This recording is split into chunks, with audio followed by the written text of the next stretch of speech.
From the Red Shoe Institute, this is Touch Base Tuesdays, sharing life-changing stories and advice to help military families with all phases of deployment.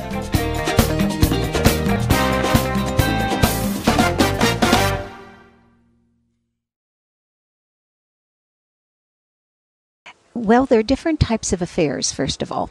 And many times this has happened. Some people are monogamous and some people are not. Some people have open relationships and some people are not. It's really important to talk about this beforehand and not make any assumptions. Some people get emotionally involved with other people for support. And for some people, that's okay. And then there's a line that it is important for couples to talk about. When would I get scared? When would I be nervous? When would I get jealous? And how about you? So that is important to establish. I think all couples get lonely.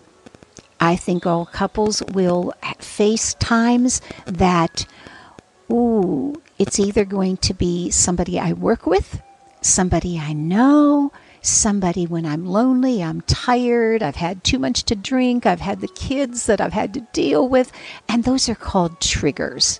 And so those triggers are when we really need to be aware of, all right, and this is what the soldiers have said. I have to remember my promise or my commitment.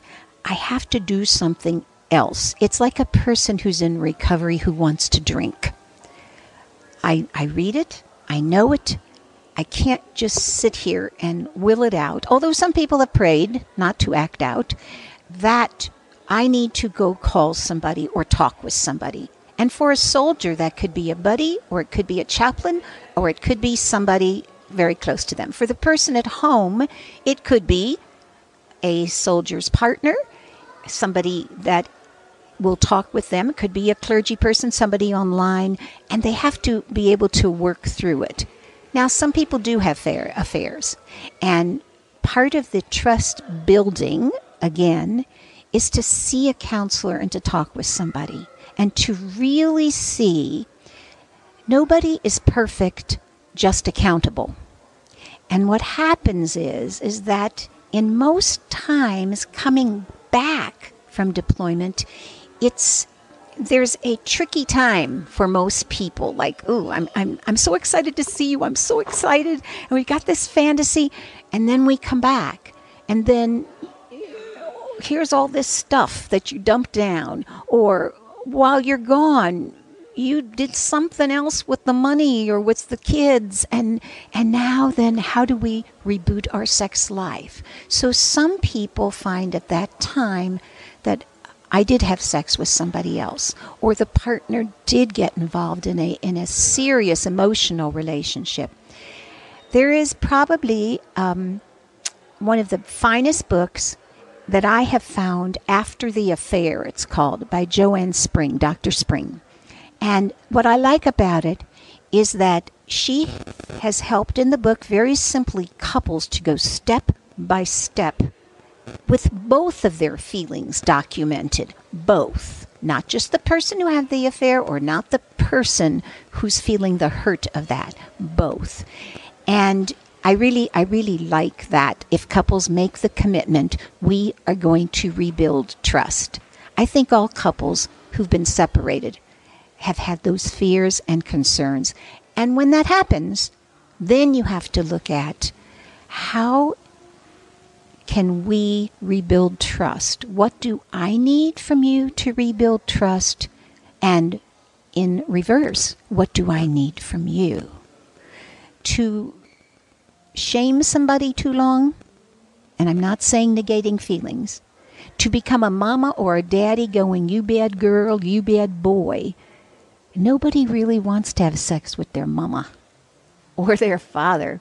So, but it's important to get your true feelings out, and probably the help of a facilitator, a counselor who really will be, I'm going to say, not taking sides, but taking the side of trust building and rebooting and recommitting. It takes a while to build trust. It takes time. And for the veterans who've gone through this, they will tell you communication, honoring trust building, coming back again to a counselor to look at the big five in relationships. And by the way, the big five for every couple who've been separated and back together. Not in any order. Money, sex, children and pets, and parenting, as when somebody comes back from deployment, okay? In-laws and family. What do you mean we have to go to your mother's every Sunday? Well, guess what happened when you were gone? And then similar values. What happened when we were gone? One could be about sex and monogamy. One could also become, I wanted to be a vegan, and I always wanted to do that. By the way, Dr. G, I have to tell you, one of the women has said to me that when her partner went off, her husband went off to a deployment, she learned a lot about her body, her own body sexuality by masturbation and solo sex. And she really got excited, and she learned a lot. Well, when husband came home, he was not always so excited because he thought he had been replaced, not by a person, but by technology. So they had to rework, reintegrate, and they found they could include. It was very important. So I've had the privilege of working with lots of soldiers who've gone off and come back. And then, of course, there are some serious also consequences of a head injury, a body injury, our wounded warriors. And so I'd like to make a big plug for one of my associates, Dr. Mitch Tepper, who created a wonderful CD and interview of soldiers. It's called Making Love After Making War.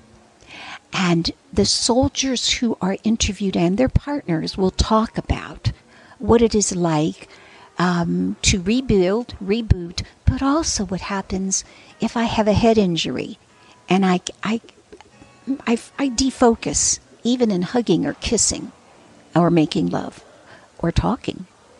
And what happens if I have a spinal cord injury? What happens? We can still be close, but we're on plan B. And some very serious help, I call it the dream team. When soldiers come in and come back together, who's on your dream team? Who's really, really important to help you through your life?